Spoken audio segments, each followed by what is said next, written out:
everyone, welcome back to English 221. This is for our class for Wednesday, the 12th of April, where we are moving from Richard II, our history play, to the tragedies, specifically Macbeth. Now, this play is Shakespeare's shortest play, and I believe I've mentioned this before that by this point, Queen Elizabeth was no longer in power. King James was, and King James was notorious for liking shorter plays and also being quite interested in the supernatural. And both of these are elements of Macbeth. The atmosphere is dark, dark, and dark. So this is what we can expect from tragedies. We talked a little bit about the tragedy of Richard II and how it straddled the idea of a history play, but also had tragic elements in it. I had asked you to consider the idea of a tragic character, someone who is above and beyond the ordinary, who experiences downfall in part because of outside sources, or forces, I should say, and also because of a flaw or flaws within character. And then that particular character will accept some level of responsibility. We as audience feel pity and fear. Pity because this was a good person above and beyond the ordinary, and it wasn't completely their fault. Outside forces were at play. But we also feel fear because if this could happen to this particular character, it can certainly happen to us, and the fall would be much greater. So I want us to think about this idea of tragedy and tragic character when we review Macbeth and also our last play of the semester, which happens to be Othello, another tragedy.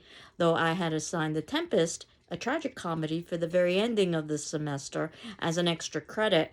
And we probably will not have our final week available for us because we are falling a little bit behind schedule. But I can at least introduce the idea of The Tempest. And it has elements of tragedy. It's quite dark, but it also has elements of comedy in that we have a happy resolution, and there's a good amount of music and dance, and there's no death. For tragedies, expect death, and a lot of it. In fact, this play, Macbeth, comes with the reputation of being a cursed play. And if you are familiar with theater, you know that you're not supposed to say the name Macbeth. You say the M play or the cursed play. And there's all kinds of folklore about tragic events that have occurred during the performances of Macbeth. I can say that a few years ago, when I was preparing for class for Macbeth, I was reviewing my notes actually. I was stung by a wasp. I had never been stung by a wasp before. This was just a few minutes before class. So there are lots of these anecdotal incidents that help to bring about Macbeth's reputation as being the cursed play.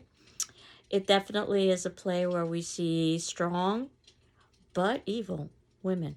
We've talked about perhaps some stronger women in A Midsummer Night's Dream and Much Ado About Nothing, at least in the context of the expectations of the Renaissance. We talked about the invisibility of female in Richard II.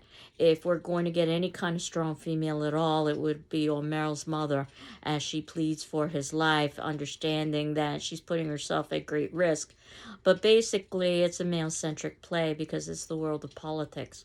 Macbeth also introduces us to the world of politics, but we see a very strong female. I've often joked that perhaps this play should be called Lady Macbeth.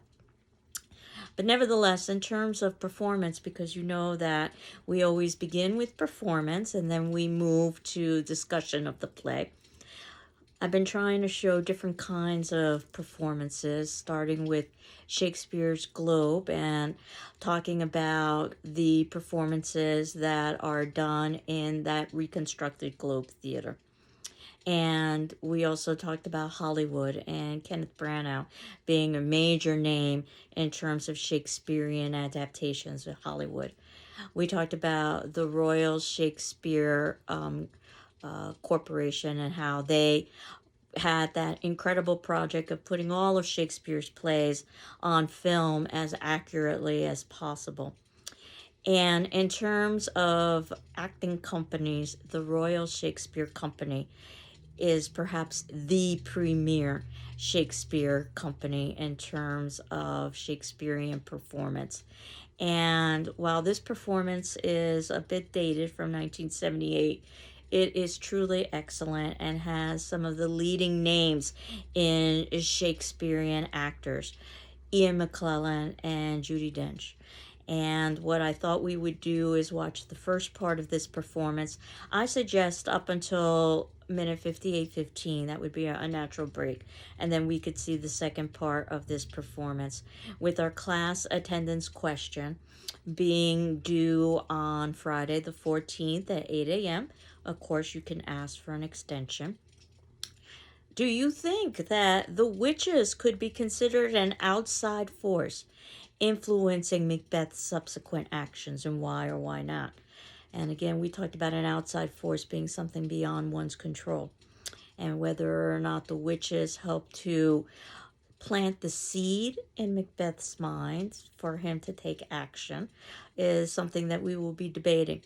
And that said, I think the portrayal of the witches in this production is quite eerie, and it's supposed to give off that sense of eeriness.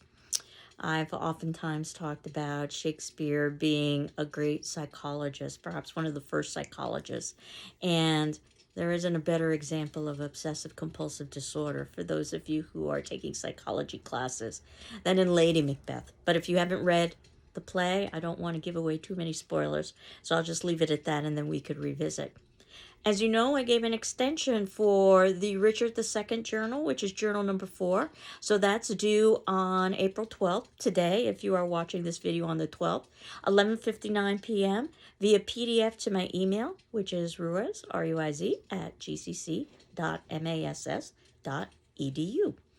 And since I was talking about the Royal Shakespeare Company as some of the premier actors of the day, I did want to let you know that one of the premier poets of our day is going to be reading his poetry, Martina Spada, at GCC. You may have seen some advertising flyers about that.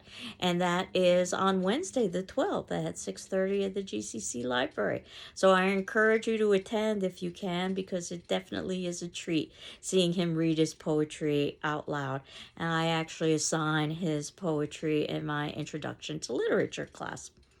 And I believe I also talked about registration and that some of the faculty names are not yet available.